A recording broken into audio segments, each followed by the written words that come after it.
E aí, Gustavo, E aí, meu amigo? pastor? Como é que Tudo tá? certo, cara?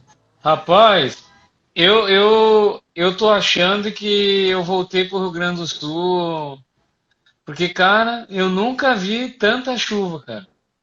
Chuva Pode com crer, força mesmo, assim, com força, né? Eu tô literalmente pode assim, a crer. gente tá com. A gente tá, tipo, como quem sonha, né, pastor? Porque muitos anos a gente orou, né, intercedeu para ver o que está acontecendo nesse tempo, né?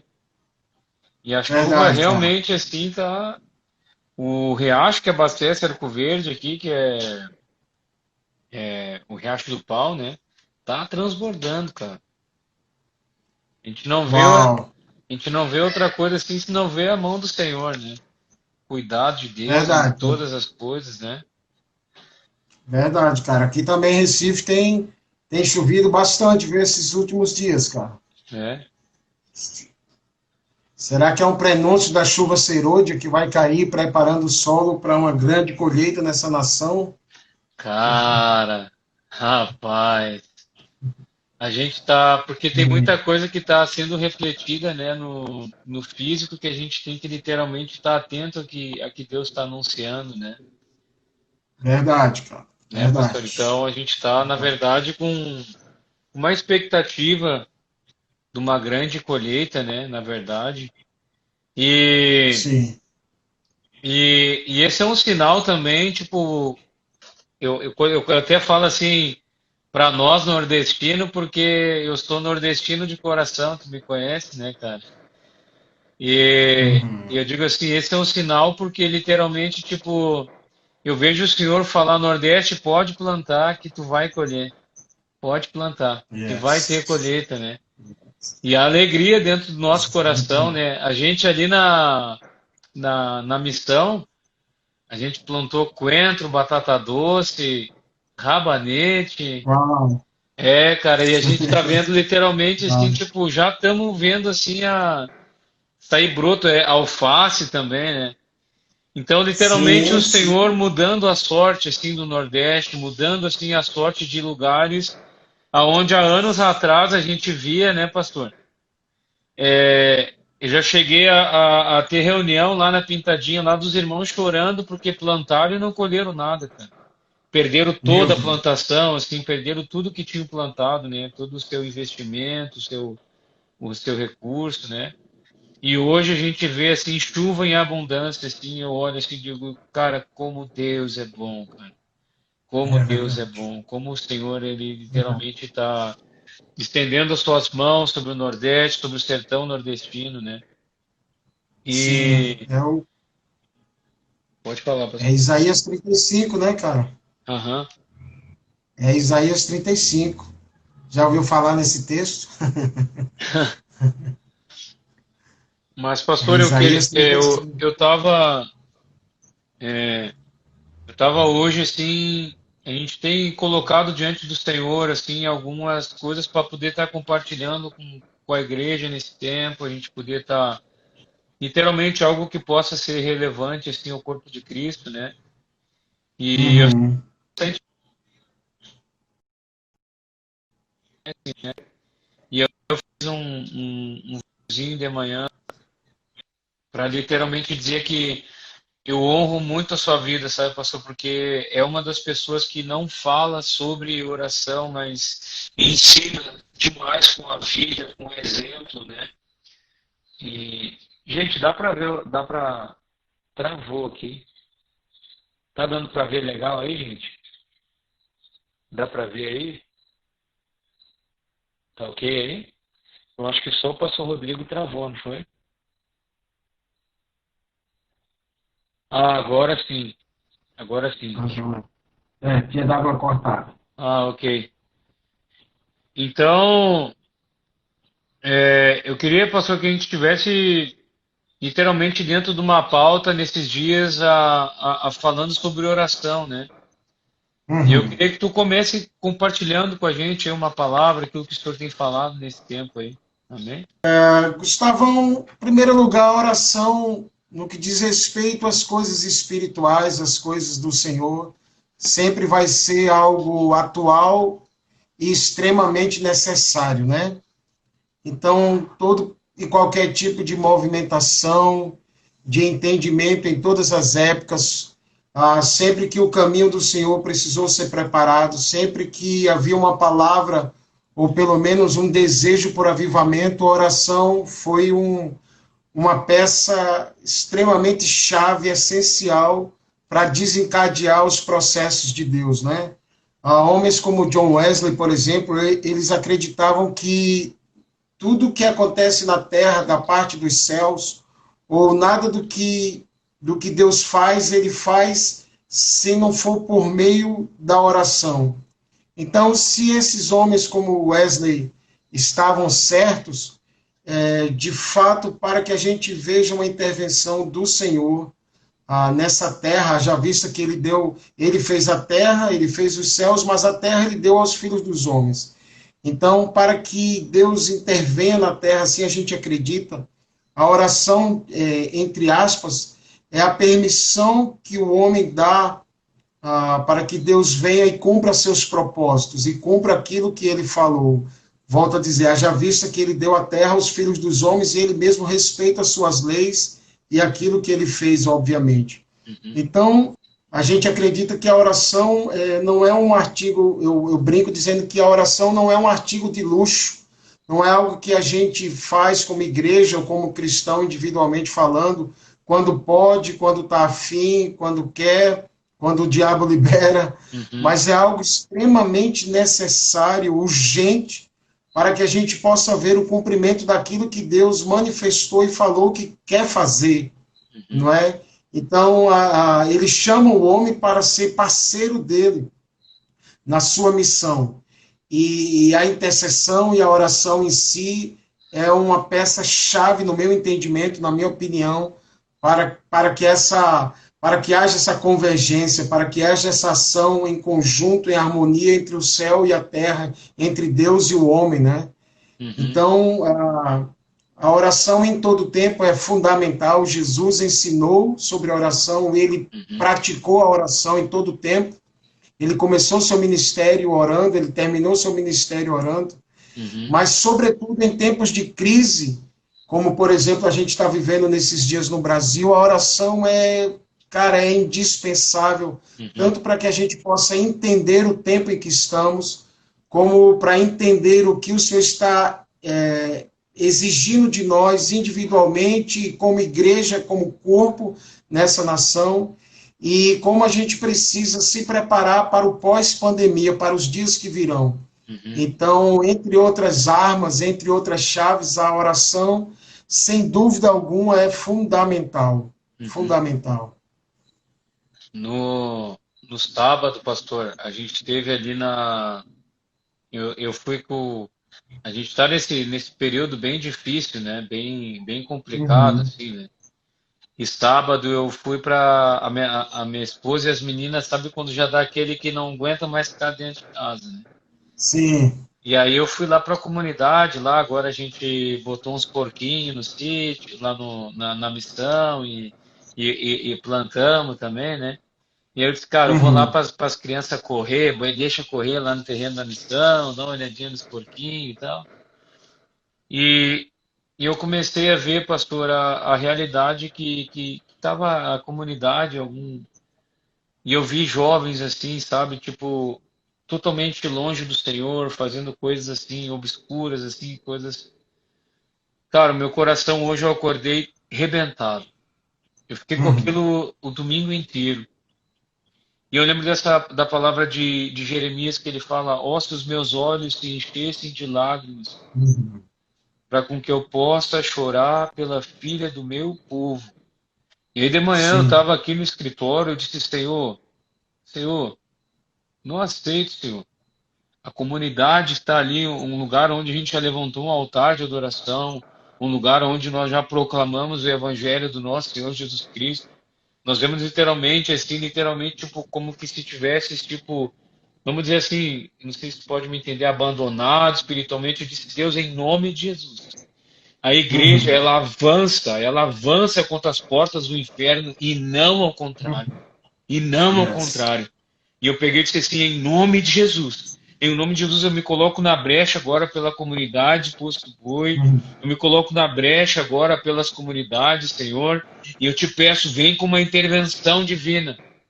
E, e Deus me deu um coração assim que eu derramei minhas lágrimas assim diante do Senhor. Eu disse, Senhor, por favor, por favor. E eu acredito nesse tempo, sabe?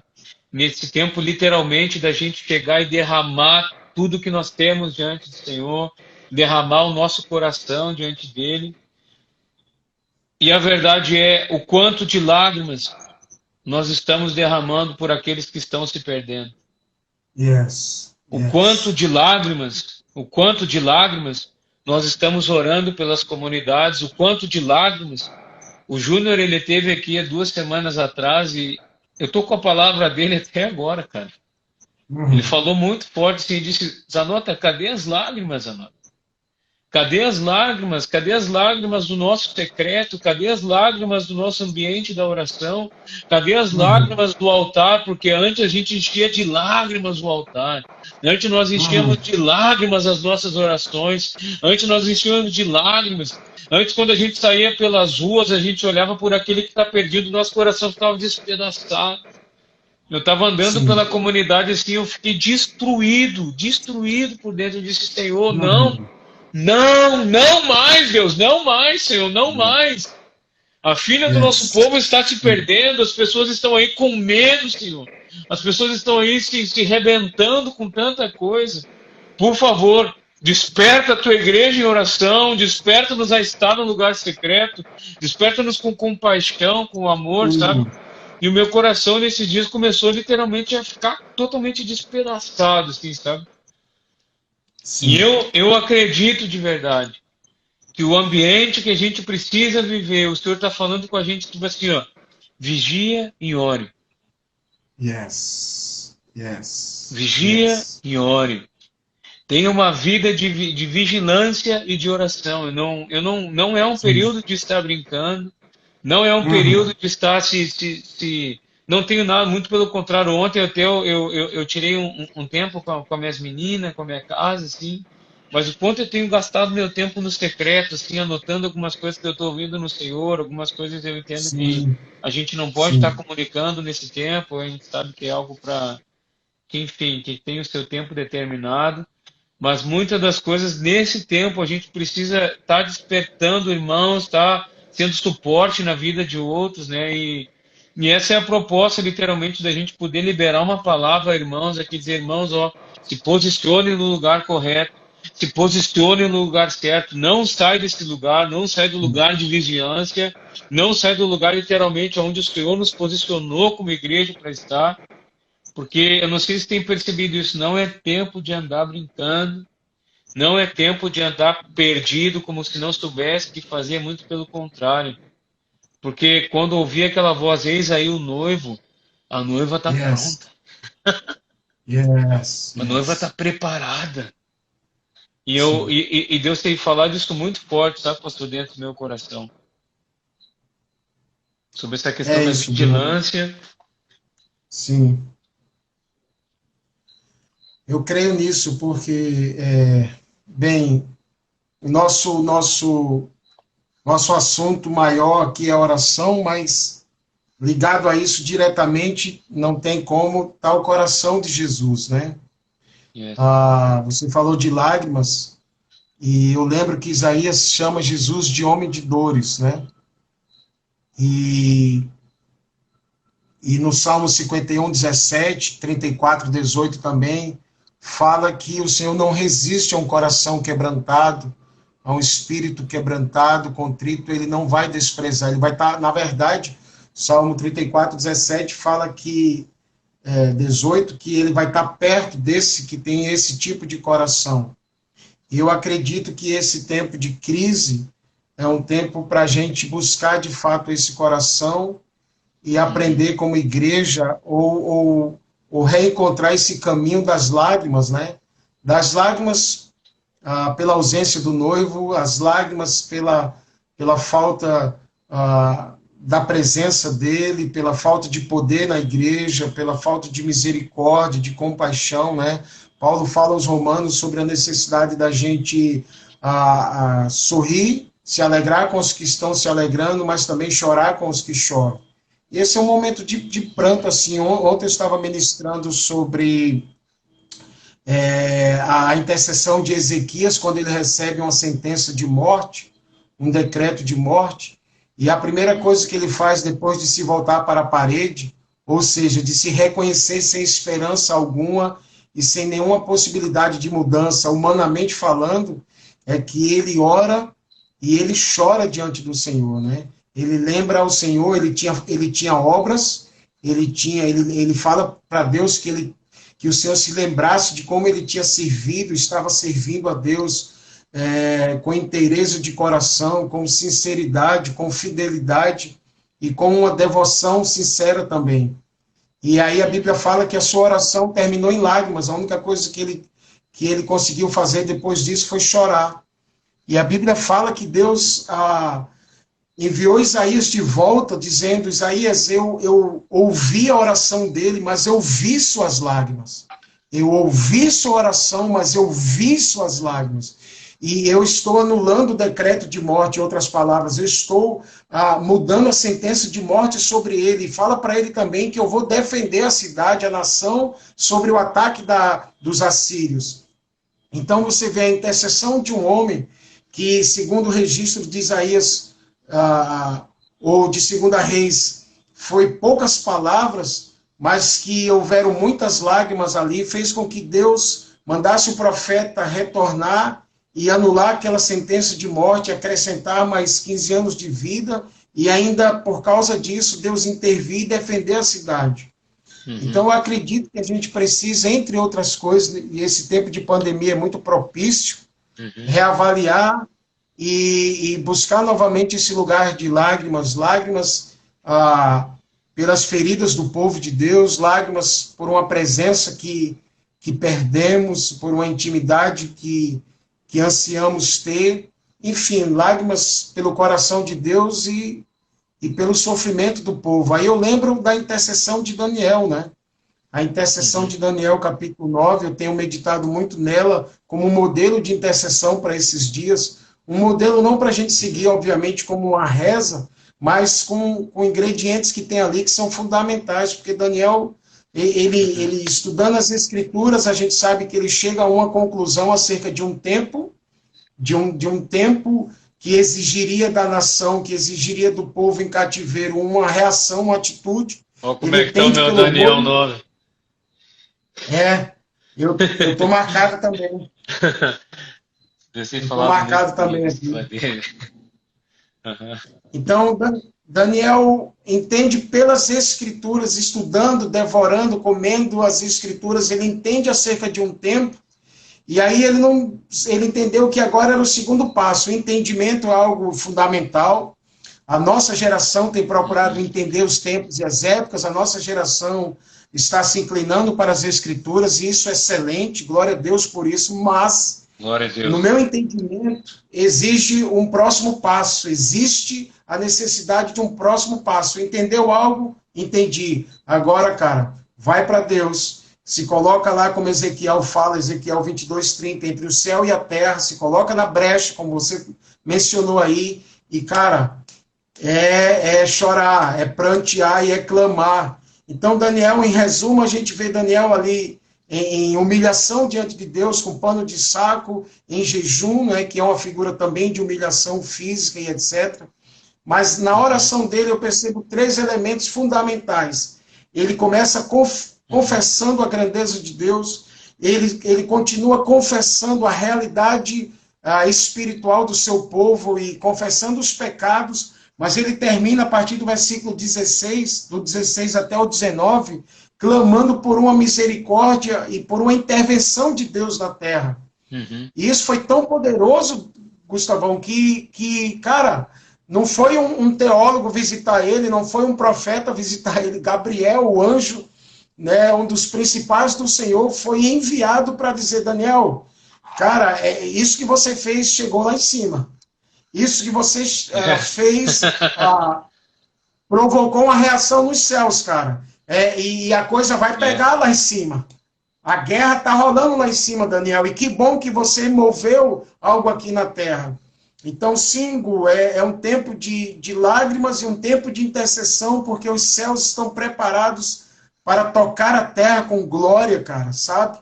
Mas a igreja, quando eu digo igreja, eu estou dentro dessa em primeiro lugar. A igreja ainda está muito devagar, cara. A gente ainda está atrás de um evangelho que centralize a gente num trono e que satisfaça nossas necessidades. A gente quer um evangelho, mas a gente não quer cruz. E eu lembro que Paulo falou que nos dias dele existiam aqueles que eram inimigos da cruz, não eram inimigos do evangelho. Eu entendo como aqueles que até gostavam do evangelho, mas não gostavam da cruz no evangelho. E não tem como a gente seguir Jesus sem cruz, sem renúncia e etc. Então, meu amigo, é isso.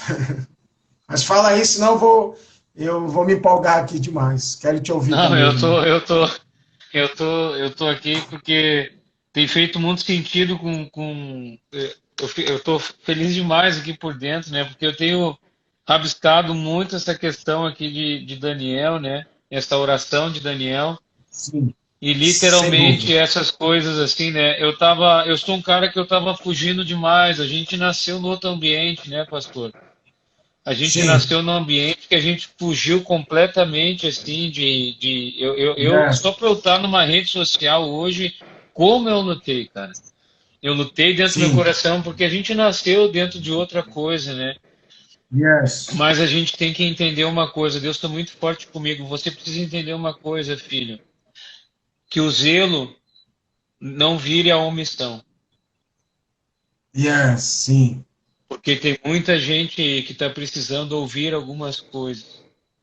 E eu disse assim, meu Deus do céu, então que o nosso zelo pela casa do Senhor, o nosso zelo pela obra do Senhor, não vire a omissão. E são dias, pastor, são dias literalmente em que a gente precisa trazer a cruz de volta para os púlpitos. Sim. São dias literalmente em que literalmente a gente precise trazer literalmente o lugar, falar de o que é. Eu gravei semana passada falando sobre o que é quebrantamento. Pode até ter lágrimas, quebrantar é algo muito mais profundo. É muito mais profundo. Sim. O Baxter, ele fala sobre eu fazer uma autoanálise interna, eu olhar literalmente no meu interior, eu ver literalmente, eu não negociar literalmente e para fazer algo com que todo mundo possa entender. Deus falou no meu coração como que se eu parasse em frente ao espelho. E à frente do espelho ele começa a revelar quando eu agora eu estou envelhecendo, depois de 3 meninas eu vi que o negócio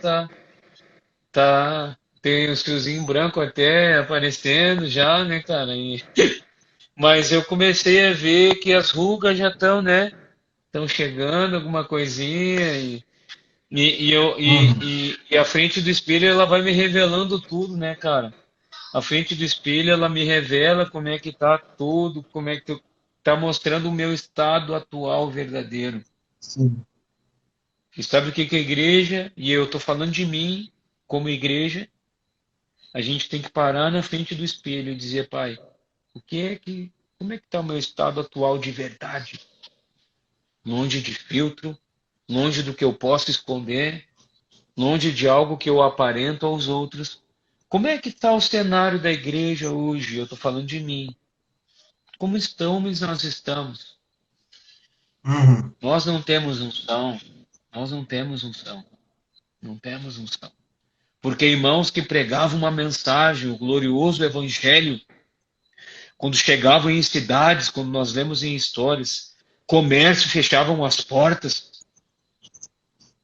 Ninguém queria fazer outra coisa em cidade. Eles queriam ouvir do glorioso evangelho de Jesus Cristo. Eles queriam ouvir das palavras do Senhor. E aonde está esse evangelho? Aonde está essa palavra? Que literalmente as pessoas vinham correndo para ouvir. E Deus tem falado muito forte. A gente tem púlpito. Tem bastante púlpito, mas não tem mais altar. Não tem altar, porque o altar nasce nas lágrimas, altar nasce no genuíno arrependimento, no genuíno quebrantamento. Quando eu chego diante dele, eu chego diante do Senhor e digo, Senhor, Senhor, aqui não tem máscara, aqui não tem filtro, aqui não tem como eu maquiar nada. E Deus está procurando um genuíno nesses dias, quebrantamento, onde a gente chega diante dele e diz: Deus, quebra a gente de verdade. Quebra o nosso estado atual, quebra a nossa vida, nos leva a esse lugar de lágrimas de volta, nos leva a esse lugar de genuíno arrependimento de novo. E Deus está fazendo isso com a gente nesses dias, sabe, pastor? Algo genuíno, algo puro, como você falou ali de Daniel. O que Daniel fazia? Por que nós estamos falando sobre oração? Você citou ali Daniel. Daniel era algo prático. O Farley, uma vez, ele falou algo muito poderoso. As nossas disciplinas naturais são que tornam os dias sobrenaturais possível. E a grande verdade é, a gente muitas das vezes não tem aquela consistência de todos os dias, acessar o lugar secreto, acessar um lugar de lágrimas, um lugar de arrependimento, um lugar de estar diante de Jesus e não ter negócio e dizer, ó, esse meu horário é o meu período com o Senhor, ponto e acabou, irmão. Então Deus esses dias está nos chamando para um lugar secreto. Deus esses dias ele está nos chamando para um lugar de lágrimas, a um lugar literalmente onde nós cavarmos um poço cada vez mais fundo, sabe, pastor? E quando eu vejo Daniel 3 vezes ao dia, ele fazia uma coisa. E não tinha negócio. 3 vezes ao dia ele estava com jejum, oração, pano de saco e cinza. Sobre Daniel. Mas quando é que vamos nos posturar como? Sim. E chegou o tempo da nossa ortodoxia vir à praxis. De não falar, mas aquilo que falamos é o que estamos fazendo. Exatamente. Aquilo que estamos proferindo, seja onde for, numa live dessa, com a minha esposa, no mercadinho, na quitanda, aquilo que estamos falando é o que estamos fazendo. E Deus nesses dias está nos alinhando a isso. E essa era a grande diferença que a gente vê no passado. Eu estava vendo muitos relatos de irmãos que tocaram nações, que fizeram coisas poderosas assim. E tinham irmãos que pregavam a mesma mensagem, mas não tinham o mesmo êxito. Por quê? Porque a ortodoxia tem que andar com a praxis. Aquilo que nós estamos falando, aquilo que nós estamos aprendendo, tem que vir com a prática. Porque senão não vale de nada. Não vale de nada a gente estar aqui falando sobre oração e não orar.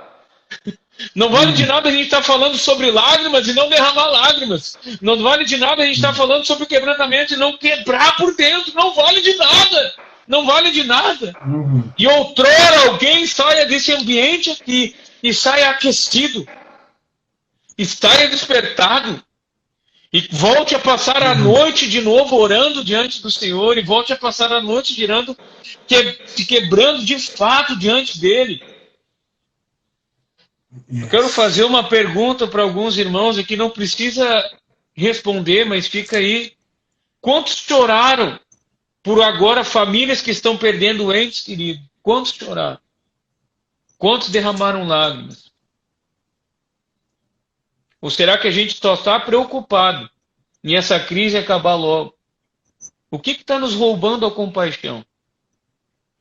O que está nos roubando a compaixão?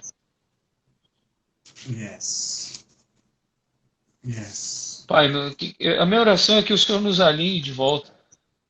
Por favor, nos alinhe de volta. Uma compaixão fora de comum. Por isso que eu estou falando algo, quando eu saí de Poço do Boi no sábado, eu cheguei em casa destruído, cara. Disse, Deus, essa juventude está se perdendo sem o Senhor, cara. Essa juventude aí de Poço do Boi, o pessoal que a gente ama demais, assim, eu vi aquela juventude ali e fazendo aquelas danças, aqueles negócios, eu disse, meu Deus do céu. E hoje de manhã eu fui aos prantos, sabe? Eu disse, Senhor, por favor, Senhor, E eu mandei uma mensagem no nosso grupo aqui da missão. Eu disse, gente, não vamos nos conformar com isso! Não vamos nos conformar com isso! Que o Pai nos repete! Não vamos nos conformar! Não é normal! Não é normal! Não é normal! O normal é compaixão! O normal é uma comunidade clamar por Ele! Que isso seja normal! Que isso seja a normalidade nossa, em nome de Jesus! Yes. O meu coração nesses dias tem queimado demais, sabe, pastor? Tem queimado demais que o Senhor nos batize com uma poderosa compaixão. Uma poderosa compaixão, porque quando ele andava nas ruas, ele olhava alguém e se movia com uma íntima compaixão. E quem sabe o Senhor nos batize esses dias com íntima compaixão. Quem sabe o Senhor nos batize esses dias, porque isso sim vai nos levar a ter o coração do Filho, isso sim vai nos levar ao lugar onde o Pai está nos empurrando nesse tempo. Yes. Eu não sei se faz sentido. O meu coração, nesse dia, ele está aquecido para isso, sabe? Você estava falando aí dos poços, né? E eu estava... Um texto que eu tenho me lembrado, cara. Gênesis 26, quando Isaac chega numa terra chamada Gerar, ou Gerar, e ele começa a reabrir, versículo 18, Gênesis 26, 18, fala que ele reabriu os poços cavados no tempo de seu pai, os quais os filisteus fecharam depois que Abraão morreu. E não só isso, como Isaac batiza ou dá os mesmos nomes que seu pai lhes deu. E o que eu quero trazer em relação a tudo que você está falando aí? Eu acredito que a nossa geração está querendo andar nos poços das gerações anteriores, como você mencionou aí, homens que carregavam a presença porque eles andavam com a presença, eles andavam com Jesus. Eles não buscavam Jesus meia hora antes de subir no púlpito para ter uma boa performance, mas a semelhança de Daniel, que orava 3 vezes por dia, não porque houve um decreto e uma pressão em Babilônia, mas porque ele costumava fazer, né? As Escrituras falam que era uma prática dele. Então, ele fazia isso quando estava tudo muito bem. Era o estilo de vida, é isso que eu quero dizer. Yes. Então, nos dias de Isaac, ele encontrou os poços e ele teve que reabrir, cara. Ele teve que novamente tirar os entulhos que estavam lá. Eu vejo a nossa geração querendo andar sinceramente nas pegadas ou beber dos poços que os que vieram antes cavaram e prepararam, só que a gente está encontrando entulho, cara. A religião trouxe muito entulho a esses poços, e a gente não quer ter o trabalho de cavar novamente, ou melhor, de tirar os entulhos que estão lá. E um dos entulhos que os filisteus dos nossos dias colocaram foi a acomodação, sabe, cara? Foi o que a gente estava falando no início, o evangelho sem cruz, sem lágrimas, sem quebrantamento, não tem. A água que sair desse poço, ela não vai nos satisfazer. A água de um ministério proeminente, sem glória, sem presença de Deus, não vai nos satisfazer. Então, eu acredito que esse é um tempo que a gente precisa reencontrar esses poços antigos, que outros que vieram antes de nós tiveram o trabalho de cavar e que colocaram marcos e colocaram identidade neles, como arrependimento, como quebrantamento, não é? Como humilhação, como humildade diante do Senhor, paixão pela presença, paixão pela honra de Jesus. E a gente precisa agora arregaçar as mangas e tirar esses entulhos, cara, sabe? Se a gente não se encontrar com um batismo de angústia, como dizia David Willis, um batismo de santa insatisfação, cara, o ministério tem que parar de nos preencher, sabe? A gente tem que pegar nossas agendas, cara, e submetê-las, enfim. Então, eu acredito que a gente quer um avivamento, e eu estava falando ontem, ministrando para um grupo à noite, dizendo que a morte de Gregório, nosso amigo, me falou muito, assim como a vida dele me falava muito por causa do estilo de vida, do preço pago, mas uma das coisas que a morte de Gregório me falou foi que o preço por avivamento é mais alto do que a gente imagina. Que avivamento não vai vir apenas a gente chapando, mas avivamento é cavado como esse poço, né, que Isaac tira os entulhos, com muita lágrima, com muito arrependimento, quebrantamento, humildade diante do Senhor, reconhecendo nossa limitação, reconhecendo nossa indiferença a Deus e às pessoas, reconhecendo nossa falta de poder, como eu falei, consequência de falta de oração, sabe, de estar e permanecer diante do Senhor. No Salmo 24, Davi pergunta, quem vai subir ao monte do Senhor? E sabe de uma coisa, ao longo dos anos eu tenho visto muita gente subindo, mas ele faz uma segunda pergunta, mais importante ainda, quem vai permanecer? Sabe, permanecer fala de perseverança, cara. Permanecer fala quando você perde tudo, humanamente falando, e você ainda está lá, ensanguentado, preso, esperando o julgamento no dia seguinte, como Paulo e Silas no cárcere de Filipos, mas tinham tanta fome de Deus, tanto desejo de conhecê-lo ainda mais e de agradá-lo, que eles, com todas as razões humanas para murmurar e etc., eles cavam um poço de oração, de adoração, e isso provoca os céus. Eu vejo, nos nossos dias, os céus querendo se mover, mas há pouca provocação na terra. Nos dias de Cornélio, um gentil que não conhecia as Escrituras, não conhecia ainda o Evangelho, não tinha nascido de novo, mas já vivia de acordo com... Porque nos dias de Cornélio ele fazia duas coisas, cara. Ele praticava esmolas e ele orava. E a Bíblia fala que um anjo visitou ele, e um anjo visita Pedro, sabe? E o anjo diz assim, olha, Cornélio, suas orações e suas esmolas chegaram diante de Deus. Ou seja, ações que provocam os céus. Daniel provocou os céus. Ezequias provocou os céus, sabe? Então eu vejo os céus repletos de chuva. Zacarias fala para a gente pedir chuva no tempo da chuva. É um tempo de chuva que o Senhor quer enviar sobre o Nordeste do Brasil. Sim, mas falta o provocar. A gente está muito... A gente se satisfez com as guloseimas, sabe? A gente se satisfez com o nosso nome no cartaz. A gente se satisfez com a agenda, a gente se satisfez com as viagens, mas há pouco clamor, porque há pouca fome na igreja do Brasil. Mas, fala aí. Pastor, eu sei quando a gente... Vamos provocar um pouco. Eu não quero falar muito, mas... Eu já recebi isso aqui. Pai, nós reconhecemos o nosso estado atual. Reconhecemos que não há tanta fome mais. Eu estou falando de mim, eu não estou falando de ninguém.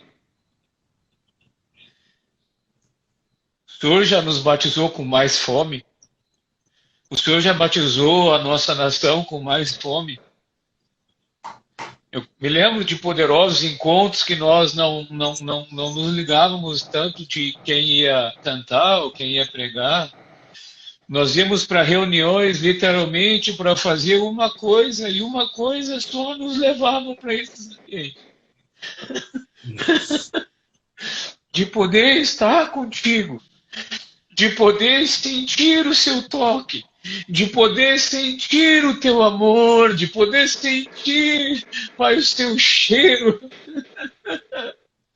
Ah, Deus, nós nos lembramos de poderosos encontros, nós nos lembramos, Deus, nós nos lembramos quando às vezes passávamos horas e horas, derramando lágrimas diante do Senhor, derramando, Deus, o nosso coração. Eu me lembro, Deus, de reuniões que nós passávamos durante horas, confessando o nosso pecado, confessando o quanto nós estamos longe, Pai, longe de Ti. longe do Senhor, o quanto, Deus, a nossa mensagem estava longe do altar, o quanto a nossa mensagem estava longe da centralidade do Evangelho. Nós passamos horas e horas confessando o pecado. Saímos de reuniões, saímos de congresso quebrado aos prantos. Nós não temos mais isso. Nós não temos mais isso. Nós não temos mais. Nós não temos mais fome. Nós não temos mais sede, Senhor. Nós não temos mais lágrimas. Nós não temos mais, Deus, literalmente um genuíno arrependimento. Doce Espírito, por favor, nos leva de volta a um lugar de arrependimento genuíno. Nos leva a um lugar de quebrantamento, Senhor. Nos leva a um lugar, Pai, onde jamais nós deveríamos ter saído, Senhor. Nós acreditamos, Senhor. Nós acreditamos que o Senhor vai enviar a chuva. Nós cremos de todo o nosso coração. Mas, por favor, Senhor, nos posiciona no lugar correto. Nos posiciona, Deus, no lugar onde o Senhor quer que nós estejamos, Pai. E nesses dias, Deus, Pai, nos dá o teu coração, Senhor. Nos dá o teu coração, Pai. Nós queremos desentulhar esses poços, Pai. Nós sabemos que o Senhor vai visitar o Brasil com um grande derramar. Nós estamos com essa expectativa.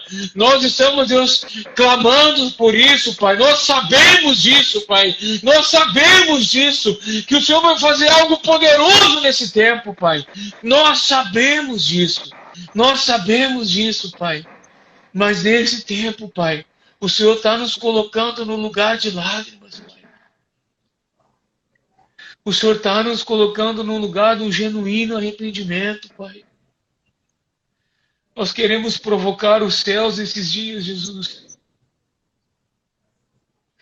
Nós queremos provocar os céus esses dias, Senhor.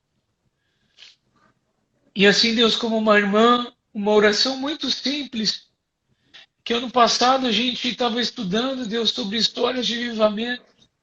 E uma irmã, ela fez uma oração tão simples, mas tão sincera. Ela disse: dobra-nos.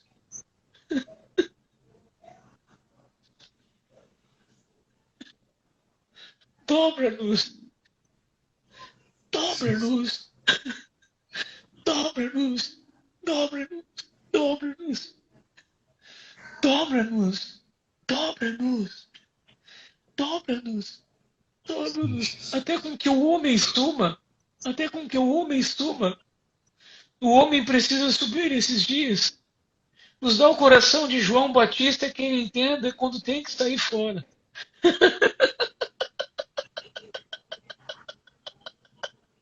Quando é o momento de sair fora e dizer: não, cara, aí é ele. Convém que ele cresça. Dobra-nos. Dobra-nos. Dobra-nos esses dias. Dobra-nos esses dias, Senhor. Dobra-nos. Ai, Jesus.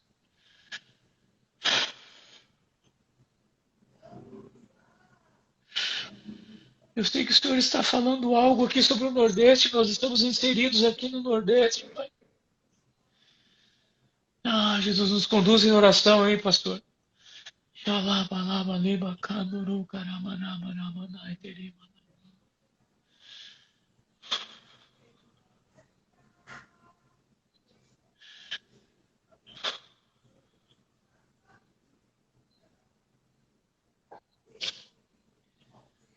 Nossa, Espírito.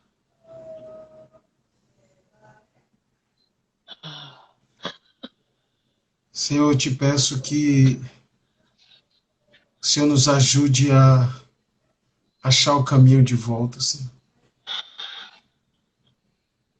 Nos ajuda o cair em si que o filho pródigo teve, Senhor.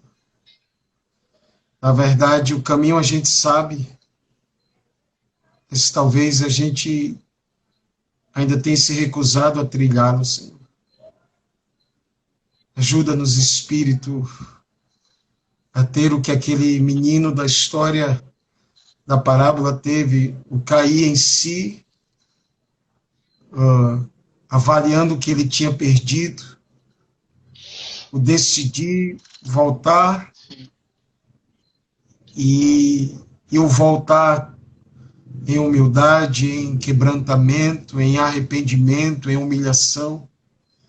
Lembramos das suas palavras, Senhor, para Salomão, em 2 Crônicas 7,14, falando que em qualquer momento, se o seu povo que se chamasse pelo seu nome, se humilhasse e orasse, e buscasse sua face, e abandonasse seus maus caminhos, o Senhor prometeu que o Senhor ouviria e perdoaria os pecados e sararia a terra.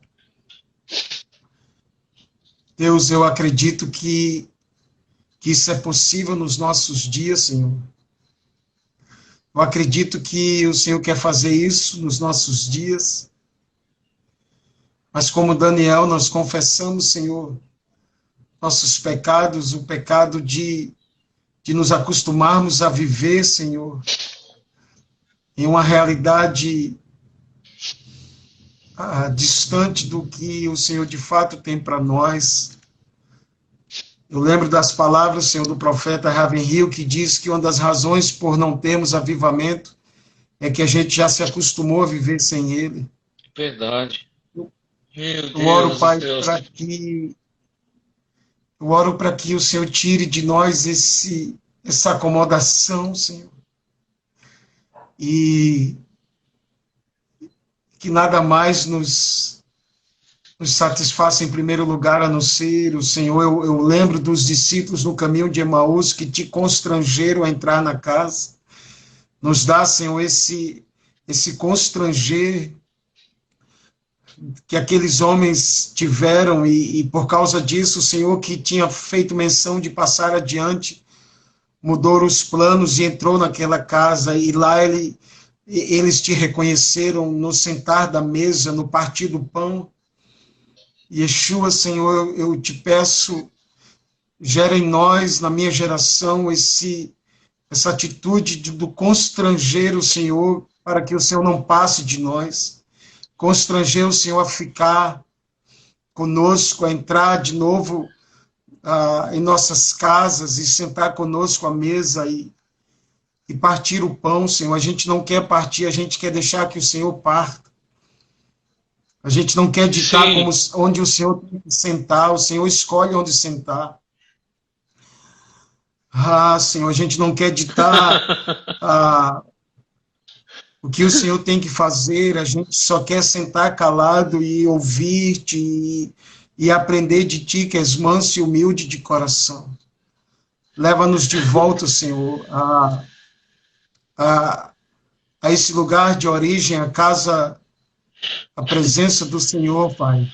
Gera em nós, como Gustavo te pediu, esse coração quebrantado, porque perto está o Senhor de quem tem um coração assim.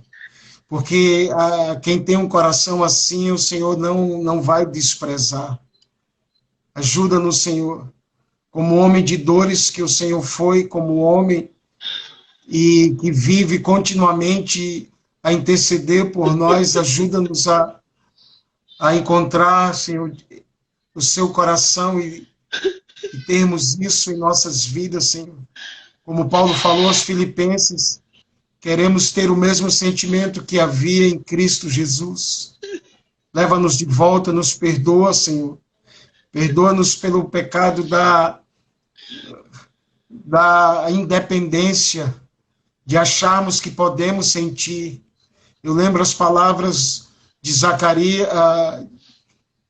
Zacarias ao governante e aos sacerdotes Zorobabel e Josué, dizendo: não por força nem por violência, mas pelo meu espírito. Ensina-nos isso, Senhor, ajuda-nos a depender do teu espírito, a ouvir o teu espírito, a trabalhar com o seu espírito, para que as promessas que o Senhor tem para a nossa geração se cumpram.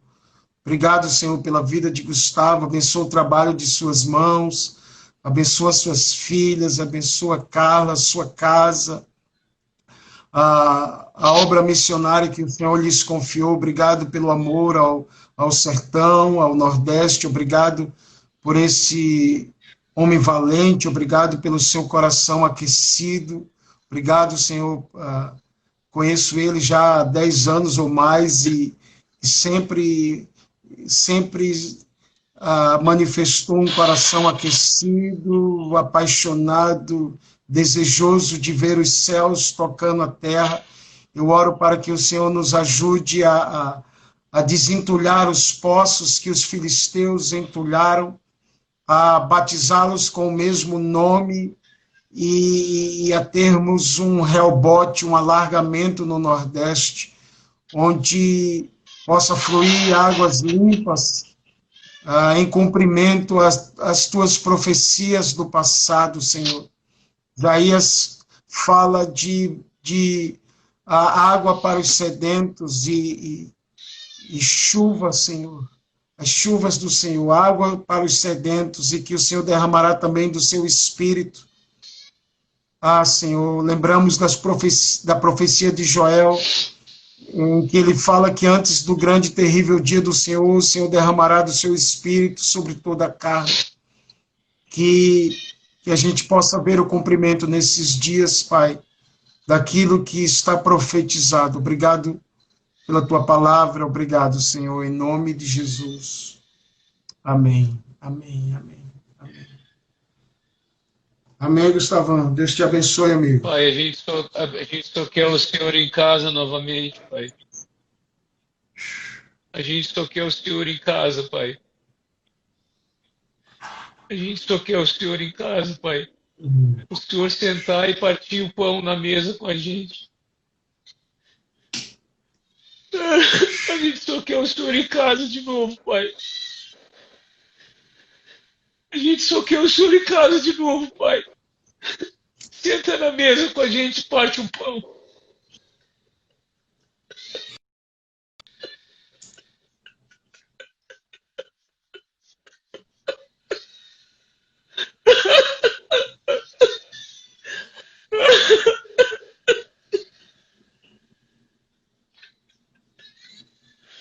Oh, Jesus. Não dá para ficar sem a sua presença genuína, Senhor. Por favor, mais uma vez, por favor. Por favor, por favor. Por favor, por favor, Pai. Mais uma vez, por favor. Por favor, mais uma vez. Por favor. Por favor. Por favor. Por favor, mais uma vez. Por favor. Por favor, vem pra casa, papai.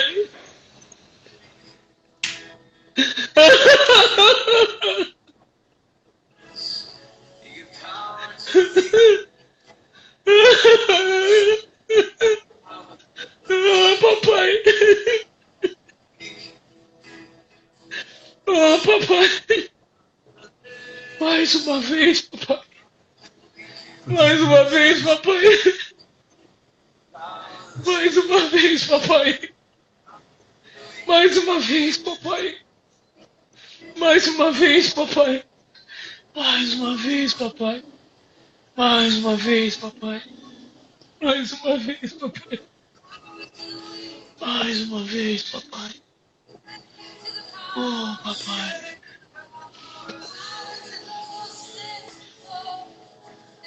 Ah, Deus. Ah, Deus.